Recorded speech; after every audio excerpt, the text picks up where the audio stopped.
Okay, welcome savers and spenders. Today's video is going to be a how-to tutorial on how to set up your monthly budget. We have a digital file we've created and we're going to show over the exact steps of how to break this down into easier things to tackle. So the first step is obviously going to take either a piece of paper, or if you want to do it digitally you can. You're going to write down your entire budget. So you're going to start with your income, whether you get the same amount weekly as a direct deposit, or if you have multiple streams of income, you can list those out. So this one here for the dummy budget, we're just going to do one amount weekly. That's the same amount for a direct deposit. Then you're going to break down your fixed expenses. Now fixed expenses, actually let's show the sheet a little bit.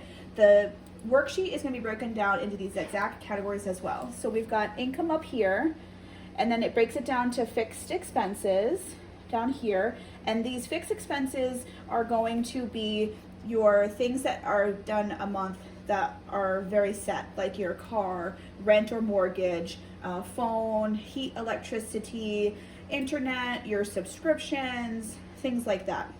So you're going to break those down again, same on your sheet as well as in the digital copy, is you're going to break them down individually and how much those amounts are. These are not going to be filled in when you first start utilizing the spreadsheet. They're going to be blank, obviously. So you're going to put these amounts in. Over here on the very side, this is going to be a running tally as well. So if these 75 amounts were not plugged in, this would show 300. So this will help you allocate those funds and have a zeroed out budget. Now scrolling down, the next section you're going to have is going to be your variables. Now your variables are going to be things that you spend a decent amount each month, but the amount might vary, right? So groceries, if you have pets, then their pet care for food and supplies, eating out, gas, if you do self-care, going out with friends or going out with family, or going on date nights, things like that. If you have student loans or credit cards and you have a decent set amount that you pay per month, you can put them here in the variables. If they fluctuate and you don't have credit card payments that are the exact same each month, you can move your credit card and your student loans down into the sinking funds. But if you do have a pretty steady amount per month, you can utilize this screen because it's something that you spend per month every month. Now those amounts, to figure out these amounts and to figure out which categories you need for your variables, we recommend taking your bank statements for the past 2 months and going through your statement and take highlighters and highlight every time you go to the grocery store and you spend money, every time you go out to eat, how much you're spending, every time you go to get gas, that amount going out, things like that. So you're going to take your bank statement and highlight all of these different transactions and figure out what these categories are. So some people might have workout expenses, right? If you have a gym membership, the subscription might be up here, but if you get protein, or if you're getting clothes or equipment or anything like that, that might be a variable. Or other things that you would spend a decent amount each month and it might fluctuate. So you're going to take those amounts from your statement, tally them up, and try to figure out kind of what you spend per average for the month. So this budget amount line here is going to be your monthly running total. So we took a variable amount and we had said on average we would spending $175 a week in groceries. So we did 175 times 4 to get the 700. Same thing with going out to eat. We did a pretty standard $40 a week, so we did $160 a month. So same thing like that. So you're going to kind of come up with these amounts as you utilize your statements to figure out what you spend. Now, as you see this yellow line, this is going to be your totals line. And this, like I said, is a working spreadsheet. So every time you change one of these numbers, these are going to automatically calculate for you. So this amount here is the remaining amount after you scroll up just a little bit up here. It's going to show you your total debts for the month. And this line here takes your total income and subtracts that debt amount, so you have a remaining amount left over your funds for $2,300 a month. Now, if you scroll down, after you figured out your variables, we've said for this example, there's $1,515 of variables. And then at the end of the month, you would still have $785 left over. That amount there is going to play a role into your sinking funds. Now, sinking funds is the last category that you would budget out and try to figure out. Sinking funds are funds that you spend a decent amount on throughout the year, but not necessarily the same amount or a lot through the month. And these are going to be funds and almost like savings categories that you want to build those amounts through the month to help pay for the things through the month towards the year, to help pay for those things throughout the year, right? So for example, car insurance, car maintenance, if you don't have medical insurance, or even if you have deductibles and out-of-pocket expenses, if you need to allocate any money towards medical expenses or even dental. The holidays and birthdays, this is a pretty big category that a lot of people overlook and don't realize.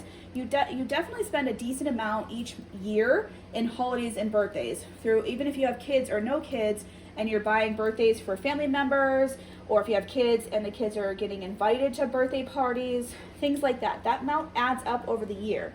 So these funds here, you're going to take the remaining amount that you had left over for the month. So in this case, we had $785 left over in our budget.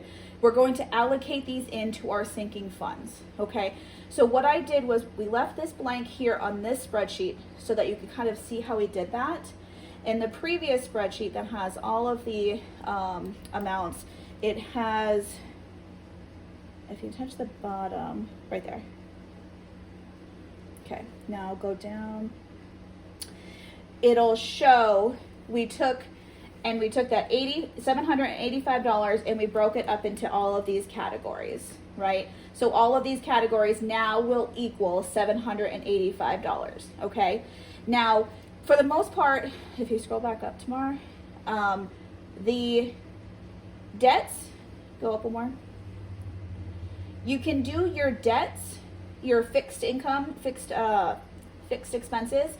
You can do them a couple different ways. It depends on how you get paid and how you pay those bills. So this example here, we pretty much split all of these amounts into equal amounts throughout the month, okay? But if something is coming out a particular day of the month and you need to only utilize those funds from that paycheck, this is where these will calculate for you very well. This one here, like I said, we took these amounts and spread it out because the paychecks were the same each week. And so it was just easier to tally out and to have a running amount, easier to have it split up like this. Having it split up like this will work best if you're 1 month ahead in your bills, right? So if you're one month ahead of your bills and you're taking your amount and you're allocating it to these funds and you don't necessarily have to pay it on a specific day, then this system will work very well. It's very cut and dry, it's very easy to follow. However, if you're not ahead 1 month and you have particular bills being paid certain days, this is where this screen would really help you allocate those amounts and know at the end of each week how much you have left over to allocate to those variables and sinking funds. This screen, this column here, you can put, if it's a particular day of the month, you can put it there so you know that's coming out that day, and make sure it's falling on the same line. With the rent, like I said, let's say it was paid the 22nd, you would want to make sure you were making sure all of these funds were allocated before this week hit, because you can't pull any amount from here if it's already paid on the 22nd. So this, if you are paying by a certain day, you want to make sure you're utilizing these columns to make sure it's paid by those dates. This one here we did is as if it was a month ahead. Now, if you scroll down for the variables, same thing. The variables, for the most part, are going to be broken down into equal amounts, right? Because these are going to be your average amounts. So you're spending an average amount of $175 a week each week, right? It's some weeks you might spend more, some weeks you might spend less. But your overall average are going to be split into here, which would give you your total monthly balance here.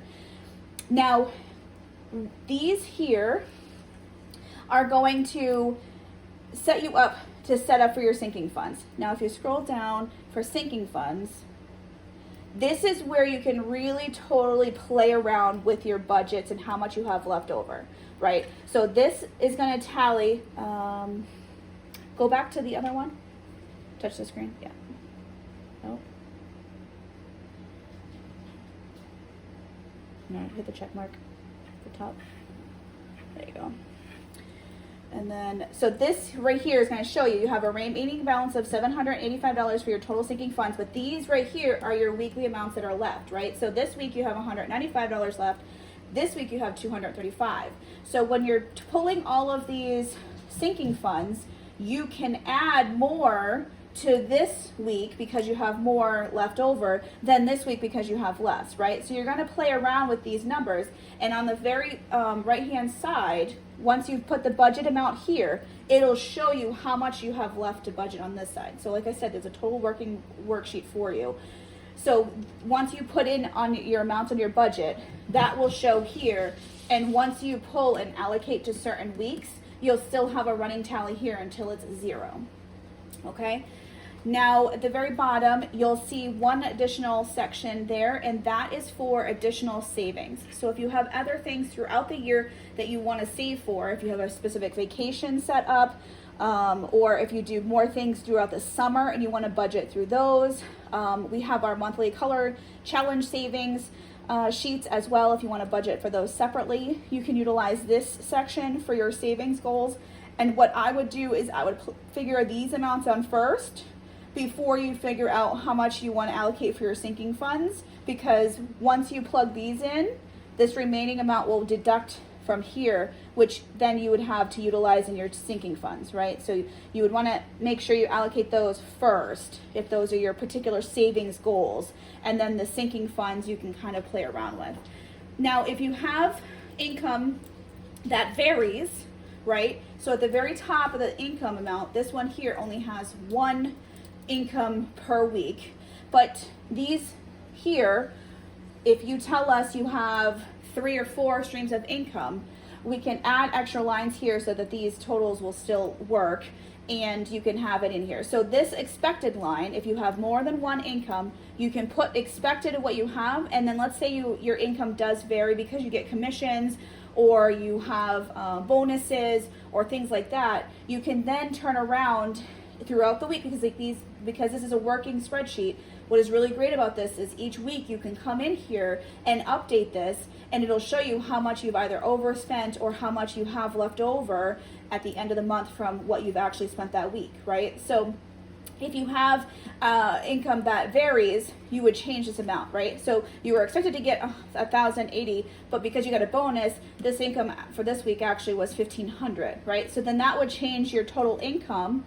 And at the end of that week, you would have that extra amount at the end that you would roll over towards your savings. Or if you knew you were having that bonus and you went over on your groceries that week, or you went out to celebrate a dinner and you're going out, went over, that bonus would still cover that at the end, right? Is there anything else we should describe? I would just say when you're doing your variables and you don't spend all the money in those envelopes, you can choose to roll it over into the next week or the next month, or you can roll it over into a savings if there's something you're really trying to save up for. Yes. Yep, absolutely. So like Tamar said, once you've gone in here and you've updated, and let's say you only spent $100 that week in groceries, you're going to have a surplus of $75 here. You can elect when you're doing your cash stuffing, because these worksheets are going to play a role into your cash stuffing, which we will show how to do the cash stuffing in a different video. But like she said, you can either take and leave that $75 in that envelope, add $175, and then you'll have $250 going into that next week of groceries, right? Or you can take that $75 that had a surplus and automatically put it into those savings that you had below. So you can leave those savings that we had below, the vacation and savings and summer fun, you can leave these blank and not budget for them and use your rollover amount leftovers towards them that way. Or you can roll it over at the end of the month and have it towards these if you want, or just a straight savings account like Tamar said.